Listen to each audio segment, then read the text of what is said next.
All right. Welcome back, everybody. It's good to see you again.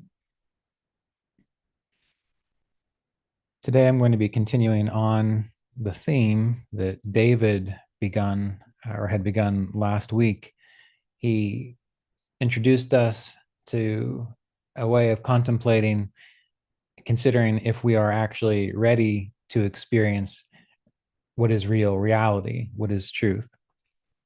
It's a very important thing to consider because when we say we want to become awake, when we say we want to experience the divine, sometimes we're not exactly sure what we're affirming for ourselves. So today we're going to discuss how to prepare your mind and how to prepare your life for that possibility of experiencing what is spiritually real, what is true, and what it might mean to experience an awakened state. As I was contemplating on this, um, I was trying to consider what would be 2 to 3 important points that we could engage in our lives that were actionable, things we could actually do, not just philosophy to think about, and not just aiming to escape into meditation.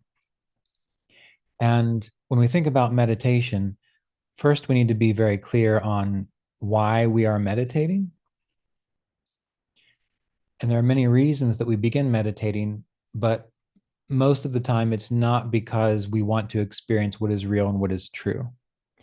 Oftentimes we begin meditating because we are in pain or we're frustrated or we look around in the world and we see things that seem mm, less than ideal, and we're looking for a new kind of reality. We're looking for an escape from that. And that's important, to have some self-honesty. And so the first step in this process of preparing yourself and preparing your mind for experiencing what is spiritually real is the practice of satya, the practice of truthfulness. And as I reflected on this, satya is one of the yamas and niyamas, one of the core foundational principles of our yoga practice. But there's another one as well, and that is harmlessness. And I was going back and forth between, well, is it harmlessness or is it satya? Is it truthfulness? Because harmlessness or ahimsa is often or can be related to the capacity for love. And in order to experience what is real and what is true, you do have to have a love for that, but you have to have truth as well. But to start, it's my sense that what we have to bring into our lives, what we have to really engage in, what we have to abide by above all other things, first and foremost, is actually truth. And the reason that's the case is because you will you will naturally love what is true for you. If you think about your life, if you think about the lives of the people that you know, most people, whether it's good for them or not, they go towards what they love. They might be confused. They might have some trauma, some psychological conditioning that makes them not quite clear on why they love those things or why they want to go in those directions. But one way or the other, whether there's distortions in your mental field or no distortions in your mental field, all of us go towards that which we love. And that is extremely important. Now, in an ideal world, we would love the truth. We would love the divine. We would love those things which elevate our minds and allow us to experience the field of radiance, as Mr. Davis would say. But what we find is we go other ways. We're interested in other things. Now, those other things that we're interested in, the drama of politics, the attachment to sex or inebriance or food or a comfortable life or family, all of these things, those are actually uh, one way that we as individuals try to find the divine. We try to find it in these uh, physical external things, and that is an expression of our desire to go towards divinity, to go towards truth.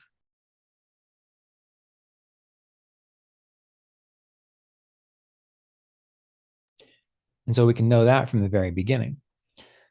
But why is truth important first? Truth is important first because if you just admit what you actually love, if you are very clear and self-honest with yourself about what you truly want and what you truly love, you become clear, you become intelligent, and you become full of satya. You become full of the energy of sattva, of light, of clarity, of wisdom. And I've always observed this with myself and with others. If you can just acknowledge what I really want in life is mental and psychological peace. What I really want in life is a happy relationship. What I really want in life is a stable home. What I really want in life is satisfaction in this way or that other way. If you can just pull back and just be honest with yourself and say, that's really why I'm practicing meditation. That's really why I'm engaging in yoga practice, because I really want these things. Yeah, enlightenment's great. I'm going to act like I really want enlightenment because that's the appropriate thing to do. But when I'm truthful with myself, these are the things I actually really want. And Sri Yukteswar talks about this in the Holy Science in a bit of an abstract way. He says that we incarnate for the purpose of love. And yes, ultimately, the purpose of love is to fulfill yourself through communion with the divine. That is the ultimate form of satisfaction you're ever going to get. But you see, we're all at different kind of levels or stages of where we are in our lightness of being. And it might be that you came into this world to figure out your psychological trauma. It might be you came into this world to be engaged as a political activist. It might be you came into this world to raise a child or to build a business or play an instrument. That might be one of the individualized reasons that you are here. And if you can be honest with yourself about that and give yourself to it, allow yourself to do it instead of trying to, again, act like the reason you're interested in spirituality is for these loftier goals. If you want to meditate so that you can do that better, if you want to practice yoga so you have more energy in order to achieve these things, well, here's what happens. You end up feeling more love within your life, within your chakras, within your energy system, within your body. Love permeates the cells of your being, the atmosphere around you, the energy around you, because you are truthfully engaging what it is that you actually really want. And as Sri Yukteswar had said, by satisfying that heart's desire, the heart becomes calm, the heart becomes cool, the heart becomes expansive. And then you are able, once that desire is fulfilled, to put it down, to look to that which is beyond the desire, to look to that which supports the desire, to look to the love that allowed you to have the capacity to want to participate in this whole life drama in the first place. And once your consciousness becomes expanded, once your consciousness becomes calm and cool, and it's no longer driven by these obsessions, these desires, then your compass naturally points towards the source of the experience, the source of love, the source of truth. And then you begin to be pulled towards deepening your spiritual practice, not because you want to change anything in this world, not because you want to experience anything in this world, but because you want to know and experience that radiant field, the divine field. You want to commune with the how do you even put it? You want to communicate with commune with the origins of life itself, and you're naturally pulled towards that. And then what happens is your life becomes very focused. Then, yes, you go to work to pay your bills, so you have a nice house that's not leaking or falling apart, so that you can sit and meditate, so that you can commune with the divine. You have healthy relationships so that you can have that sense of support and satisfaction within these relationships. So when you sit and meditate, you're not trying to fight off feelings of loneliness or being afraid or not having support. Your life becomes very directed, very condensed in a way. But then that condensing is leading you closer and closer to the full reality of divine revelation. And so we go from truth to love, and those things are kind of together, right? But then the next one of the yamas and niyamas that are important is brahmacharya. And that's what I was just talking about, brahmacharya, going in a way of God. And brahmacharya really means that you are directing your time, your attention, your energy to know what is true, to know what is real. And again, even when you're back at the early stages, when you're being honest with yourself about the things you really want as a personality, you will have noticed that that is also pulling in the sense of brahmacharya. Because in the Yoga Sutras, it describes that when one is engaged in brahmacharya, there is the fulfillment of one's desires, really. Like support comes towards fulfilling that desire. And so when you put your attention towards something, you will start to notice that the people, the situations, the universe, if you let it, begin to give you the capacity for fulfillment. Now, sometimes that capacity for fulfillment requires that you're changing in a way, that you change. And this is the hard part about the process, is that you do have to change. You can't stay the same. If you have a desire now and you're not fulfilled, well, that means you have to change in a way such that that desire can become fulfilled. You can't stay who you are. You can't think the same way. You can't do the same things. You can't hang out with the same people if those things are actually part of the issue, which is preventing you from fulfilling that desire. So then we move into this sense of brahmacharya, where we start acknowledging, where we start contemplating and thinking about, are my behaviors, are my actions, are the ways I'm thinking, are those actually supporting what I truly want deep down inside? And if they're not, and you just ignore them, you're going to stay in a state of confusion. You're going to say one thing, but do another. You're going to try to say, yes, I want to go this way, but your actions are going to pull you this way. And then you're just ping ponging back and forth. And you wonder, why am I confused? And why am I not getting anywhere? And so as you start to engage brahmacharya, you have to say, I want to go this way. And then you have to be willing to say, well, I don't really want to change my behavior, but I know I need to. And then you change your behavior. You say you want to go that way. You start having success. Things start working out. You start seeing things more clearly. You start to have your desires fulfilled. And again, this works on the mundane level that we talked about earlier, but it also works on the spiritual level. These are principles, laws, cosmic truths that work on all levels. And ultimately, there has to be a sense of harmony. There has to be a sense of resonance. You have to be reconciled inside about what you want, and are you willing to do what it takes to understand and grasp what it is that you want. So this is the challenge of knowing what is real. This is the challenge of preparing yourself to know what is real, because a lot of people in many phases of the spiritual path, they will have ideas about how things are, and they will try to force themselves into that idea. I was recently talking to one of the students in the Kriya Yoga Apprenticeship program during one of our private Zoom interactions. And she was saying, I've been doing this. I've been on the spiritual path for a long time before she joined the Kriya Yoga Apprenticeship program. And then I joined the Kriya Yoga Apprenticeship program. And she said, and I talked to some people, some teachers who say, it's all God. What difference does it make? Just know that it's all God and it'll be fine. Well, maybe you've had that experience too, where you've met a teacher, or you've read a book, or you've listened to a YouTube talk, and someone said, "Oh, it's all God. Don't worry about it." Well, how well does that work? How well does it work for someone to give you that information, and then you just say, "Oh, great, it's all God. I'm enlightened. No big deal. We're done." Have you had that happen before? Probably not, or you wouldn't be here. And so, this is the beauty of yoga, the yoga path, as as it is related to our Kriya Yoga path, but also to the larger umbrella of Kriya Yoga, which is just yoga, is that if someone says everything is God, everything is the divine, you are already fulfilled, you are already the self. Well, that is the truth.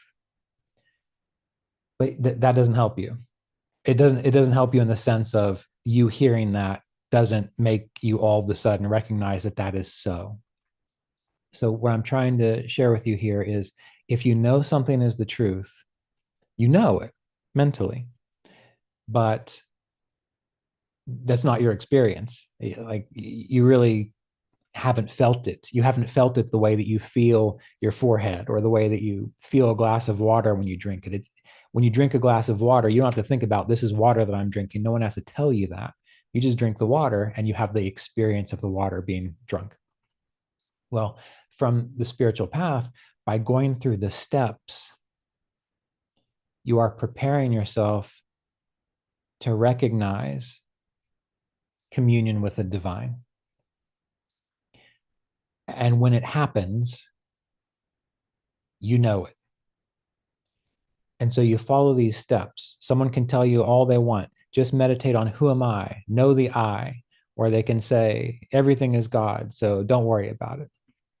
Well, that's giving you a truth, but now you have to figure out the way of directly experiencing it. And the beauty is that the Kriya Yoga pranayama practice, that is a support which prepares the body, the chakras, the energy field to begin to be sensitive enough to recognize that as the truth. Engaging in the yamas and niyamas, actually, truly living the yamas and niyamas, not just talking about them, but deciding, I'm going to tell the truth. I'm going to stand firm in my integrity. I'm not going to tell little white lies. I'm going to be honest with myself about my needs and my boundaries. That's engaging satya and doing it, even if it's uncomfortable at first. If you do that with each one of these yamas and niyamas, that meditation practice that you've been doing becomes amplified. It is the practice of the yamas and niyamas which are the fuel for the meditation practice. And once your meditation practice becomes fueled up, and you go through all the yamas and niyamas, and you get to Ishvara Pranidhana, which is devotion to God, surrender to God. Everyone can talk all day long about surrender to God. Oh, be surrendered to God. You say, oh, I'm surrendered. Meanwhile, you're thinking, I can't stand this life. Well, you're not surrendered to God. And that's okay. Be honest with yourself about it. Just admit, I want to be surrendered. I have an idea of what that means, but I'm not there yet. Because what you'll find is by going step by step through the yamas and niyamas, by practicing your Kriya Yoga daily, by eating a good diet and exercising, if you did that in time, in a few years, maybe even a decade, when you meditate, you will have moments of touching that radiant field. You will have moments of recognizing the awesomeness, AWE, of what is referred to as Ishvara. And you'll touch it for just a few minutes. And then in that moment, you will recognize that is surrender to the divine. Your body, your mind, your energy field, your life becomes vibrant, radiant with this capacity. And then you know what it means to be surrendered in God.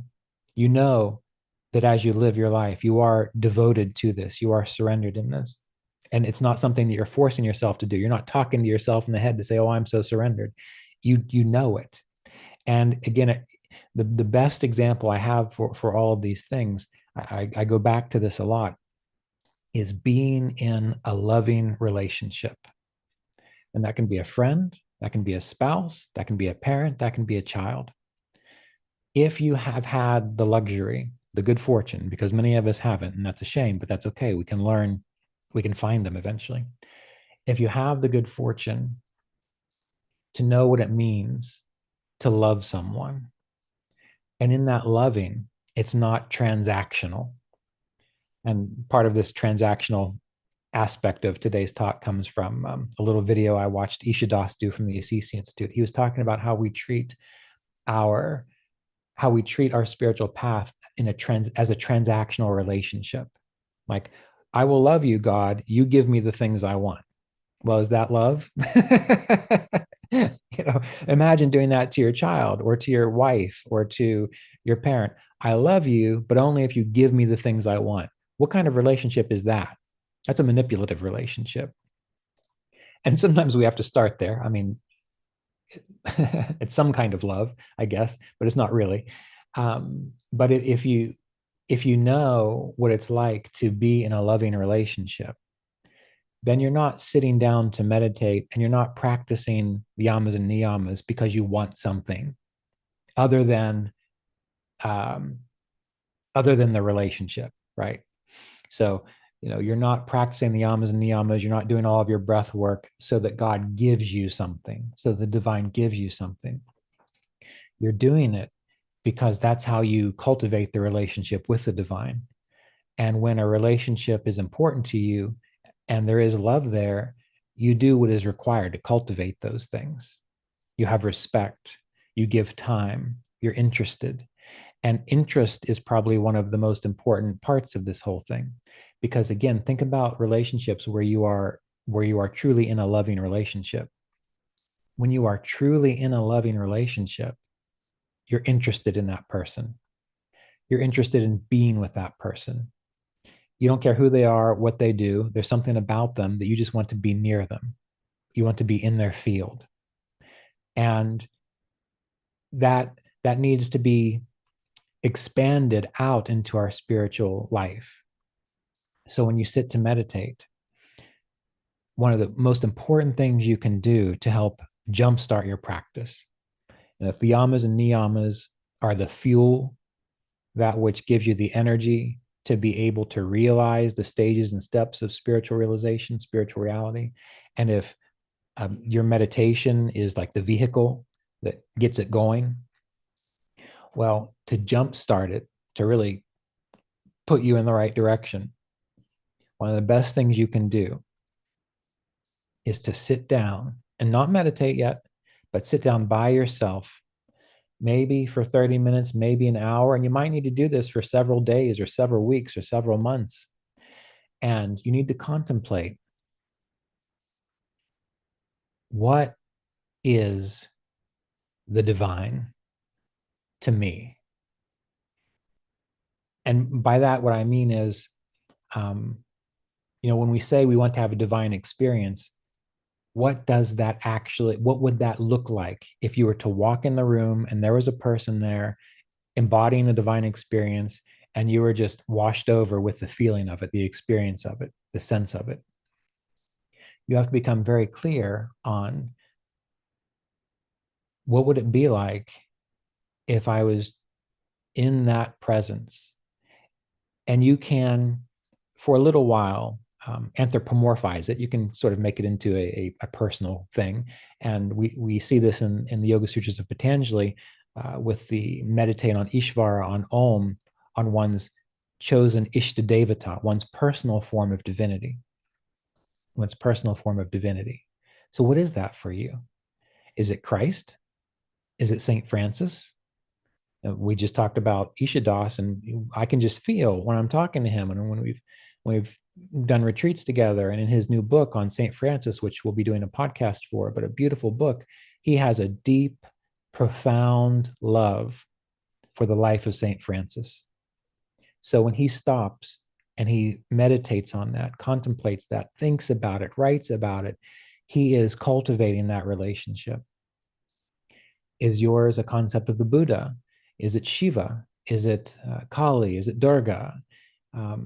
Is it nature?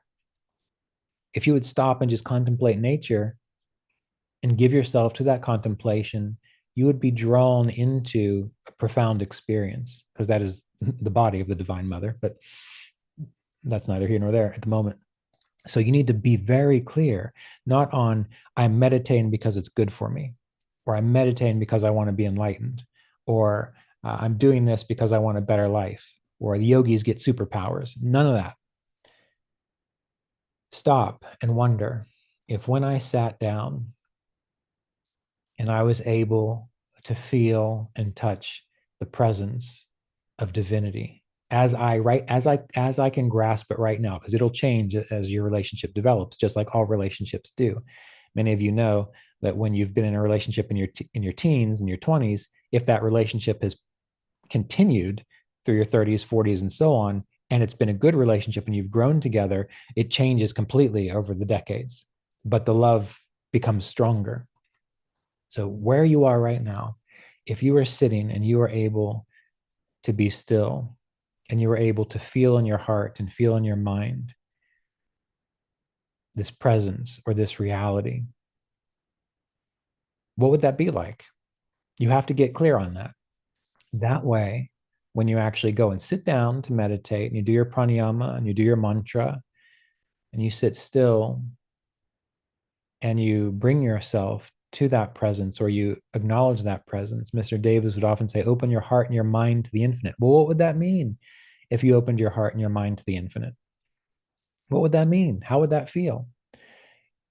That is what is going to begin to cultivate the reality of divine communion, the reality of spirit, the reality of what is real within your life. And it all starts with, first of all, being honest with yourself about what do you want in life, and being honest with yourself about how does love, how do you feel love? What are the things that you truly love? And then give love to those things. Because by doing that, the power of truth increases, your capacity to discern truth increases, the energy of truth increases, your ability to feel and know love increases. And then as you start to engage brahmacharya, you start recognizing, if I want to experience more of this, if I want to cultivate this divine relationship, this divine knowing, this divine truth, now you have your compass is calibrated. So now you can say, I want to go in that direction. And you can start to feel when your behaviors and thoughts aren't actually going in that direction. And you can say, okay, well, if I'm telling the truth, then I'm going to bring my behaviors and thoughts over here and I'm going to move in that direction the way I say I want to go. And I'm willing to endure the difficulties. I'm willing to make the changes. And that is love. All relationships, all true relationships go through these phases of direction, alignment, energy, attention, devotion. And it's an adventure. It's not all a straight line. So you have to follow it. You have to explore it. And it's only in that way that you will create enough light, enough sattva, enough satya, truthfulness, enough expansion, enough love, enough bhakti within your daily life, within your meditation, such that when the reality of spirit is right there, there's just a veil and it's ready to just crack open for you. And you're a little afraid because it's a big thing. You just take a deep breath and you say, love has led me this far. Truth has led me this far. So let's step through that veil. And it's in that process that you prepare yourself for those challenges of transformation, those challenges of change, those challenges of growth and expansion and open-mindedness, which will provide for you what you need for that divine relationship, that divine communion to fulfill itself, for the seed to crack open and the plant to grow and the bloom to appear.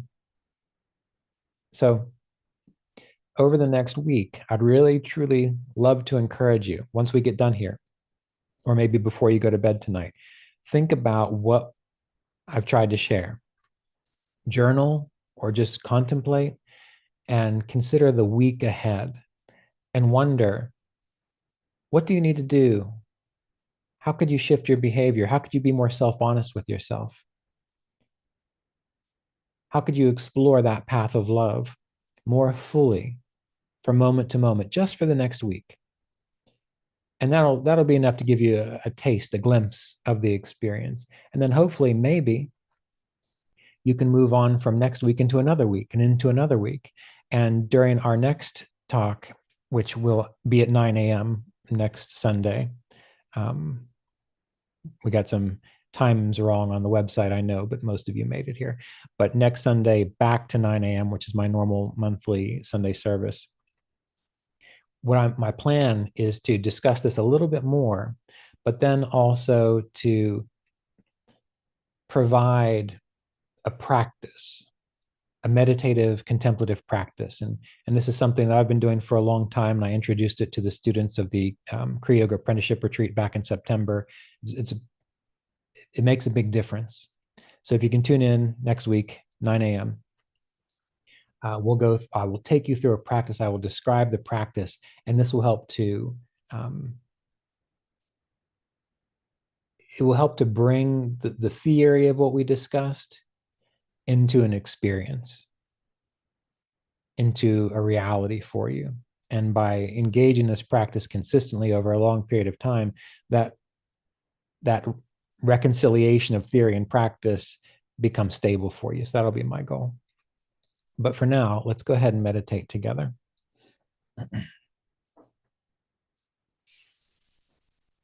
So take a moment to close your eyes and turn your attention within.